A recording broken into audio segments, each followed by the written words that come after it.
Sponsored by the Mike Morris Law Firm. 855 Mike Wins. Jason Carr Live starts now. Ooh, fancy wipe you got there. Well, they reset the whole system, and I guess that's what they have set up. I don't know. I'll start playing with that. You know, the first thing I noticed, you remember how I was putting a piece of paper over here so you could see the logo? Yes.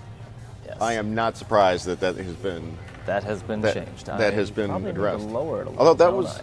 Yeah. There we go. Okay. Yes, so we've made it a But that little was kind better. of fun. It was. It was kind of fun to put the paper there and have the logo show up. I'm going to keep working with it. It doesn't look quite right. Good morning, everyone. That's John, Jacob back there, the producing team. Breaking news, GM announcing it will begin work on insourcing axle production for its next generation pickup trucks, including work previously done in Mexico. So moving jobs from Mexico to Michigan, in the process creating 450 U.S. jobs. In addition, GM's confirming that another supplier has committed to make components for GM's trucks, moving 100 supplier jobs from Mexico to the U.S. So it's 450 from GM and then another 100 for the supplier, all involved in building these trucks. GM announcing 7,000 U.S. jobs, building off a strong track record. So that comes straight from the source. Yeah, it just came hot off the presses, isn't it? Literally hot off the presses. Yeah. I don't know how we go from that to ferret on a boat, but we'll try. Let's give it a shot.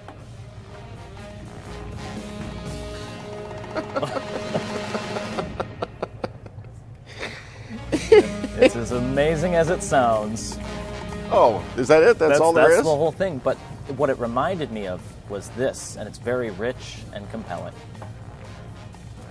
What is this? Oh, yep. Mm-hmm. Nutty, the water skiing squirrel. Yep. Do you know that squirrels do more damage to power lines than so-called cyber attacks? Yeah. The grid. Isn't they that do more amazing? damage to the grid. Hiding their acorns in the equipment.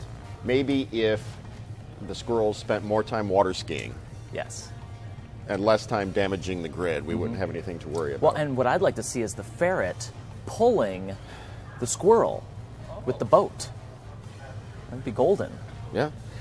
We have video of that massive alligator, Lakeland, Florida, at the Polk Nature Discovery Center. Look at this thing. Rumbling, stumbling, bumbling. By the way, did you find 1980 movie Alligator? I did. We'll take a look at that here in a second. Look at this thing.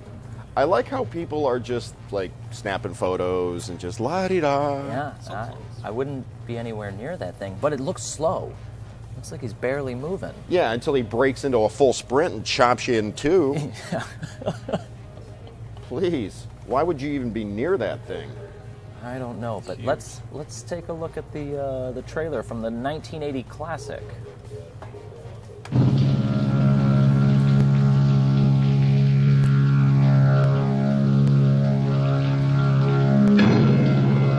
It lives 50 feet beneath the streets. It's 36 feet long. It weighs over 2,000 pounds. And it's about to break out.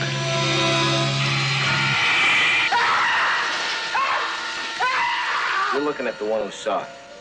And it was big. You said it was dark. Now, perhaps you were mistaken. An alligator half that size would starve in a week.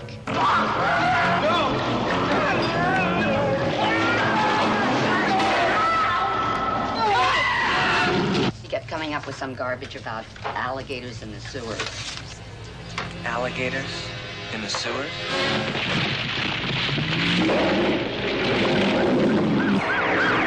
Okay, once it escaped, there was no way to... So, classic film. Have you seen it? I haven't. I was almost going to watch it last night, but You should. I should have, yeah. It is a... there are two movies that were directly inspired by Jaws that sort of satirize the whole Jaws thing. Piranha, the original Piranha, not the one that came out with Jerry O'Connell, and Alligator. That's actually a John Sayles movie. Alligator. Yeah. If you know who John Sayles is, the filmmaker, he's pretty well regarded, pretty well respected as a screenwriter and director. He wrote that. And so if you're going to look at two movies that are reminiscent of Jaws that have sort of a comic bite, no pun intended, I highly recommend the original Piranha and Alligator. Let's take another look at the video of that alligator, because people are asking online right now that they're asking if it's real, and from what I understand, that real. That happened. That was not animatronic or something along those lines. So there's in Lakeland? Lakeland, Florida. Lakeland, Tigers Florida. spring training. Watch out. Yep. Watch out, Tigers.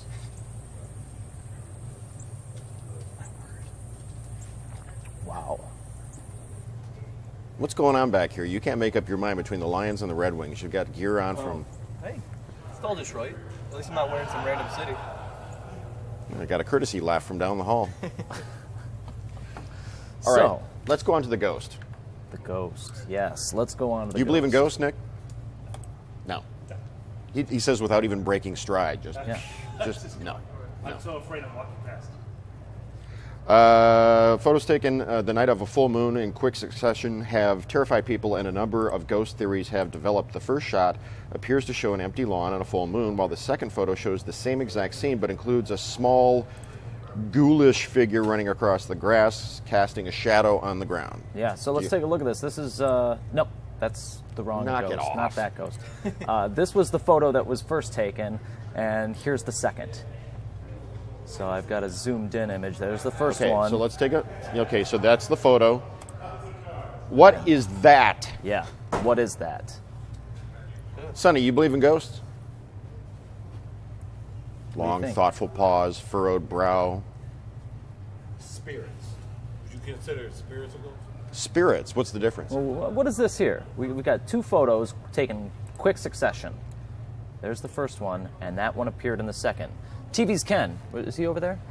He's not even paying attention. Don't worry he's about not. But what's interesting about that photo is the shadow that whatever this is creating. So it's whatever is there. It's not a smudge on the camera or on the lens. It's something.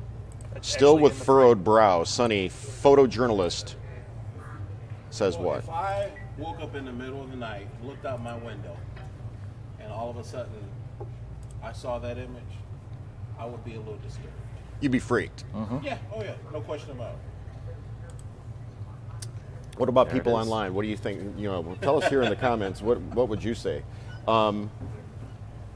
There's been some freaky stuff that have happened at my house. Yeah? Like I walked into the kitchen one time, totally dead quiet in the house. I stepped into the kitchen, looked left into the living room, looked right at the cupboards, and right when I looked at the cupboards, the doors flew open and all the dishes fell out. No rumbling truck going by. Nothing like that. I see you back there in engineering. One of the little pegs that holds up the shelf inside the cabinet. You got a peg, and then a board. One of the little pegs had worked itself and finally came loose. But why? Why did it finally come loose and dump all the dishes? Doors fly open, dishes go crashing down on the floor. Yeah. Yeah. No explanation, huh? A family member passed, and the kitchen light the next day or later, I think it was the next day, it was before the funeral, the light flickered several times and has never flickered before and has never flickered since. Now, what about stuff like that? I'm a skeptic, but that photo was something. I can't explain it. So let's not Never it know. is. Okay, fireworks. Late last year, this impressive chain reaction fireworks display, believed to be the biggest ever, the largest aerial fireworks show ever, recognized by the Guinness Book of World Records. What do you have here? So this was in Malta, and the size of this thing is just incredible. Whoa! And all of those are from one aerial firework. Yeah. Now, this hasn't been confirmed as the largest firework ever. The largest confirmed Guinness Book of World Records firework was in Japan in 2014, but this one was in October in Malta, and I don't think they had someone from the Guinness Book of World Records there to witness it. but I didn't know they made fireworks like that, huh? Crazy. Detroit, maybe. Ford, Yeah, that will. Ford better get on their game with that one because that's. I had front row seats to the Ford fireworks right on the riverfront there, in the shadow of the Renson, and that was this past year's was the best I've ever seen, and that finale was absolutely incredible, almost on par with that, really. Yeah. Detroit earned recognition from the New York Times earlier this month as a top travel destination. Basically, all the places that you should see in 2017, and Detroit was included on the list from the New York Times. Now, National Geographic has named us the top food destination, unexpected food destination in all of North America. Yeah. Yeah. I wouldn't have expected it. Nat Geo did a big Detroit article last summer. But we just got featured again, and they mentioned a couple of restaurants by name. We've got Brooklyn Street Local and Dime Store, Onassis Coney Island, Slow's Barbecue, Katoy, New Parthenon, Grey Ghost, La Feria, Selden Standard, and they also mentioned a couple places in Hamtramck and in Dearborn. So that's great news. Get out to Detroit and go eat. Interesting. Onassis Coney Island, not like American Lafayette, National, etc. Leo's. Mm-hmm. Now, did you notice what city got in Europe was named number one? Where is it? Budapest. Yep, that's right. How do you say it again? Budapest. Pest. He just loves saying that. As we talked about at the top, General Motors expected to, or well, not expected to, they announced. Just did. Yeah, jobs moving from Mexico to Michigan, insourcing instead of outsourcing, insourcing. And finally, Bill Belichick doesn't know Snapchat or Facebook or the interwebs or any of that stuff. This was priceless. Well, quote, well, as you know, I'm not on Snapface and all that, so I don't really get those. I'm really just worried about getting our team ready to go. I'm not too worried about what they put on InstaChat. InstaChat, yeah.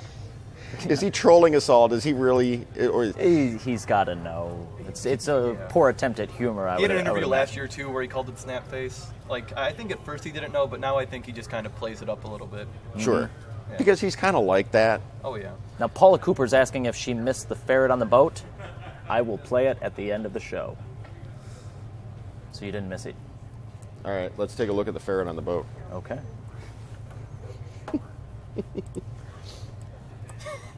I love its life vest. That's the thing that sells it. Everybody have a great day.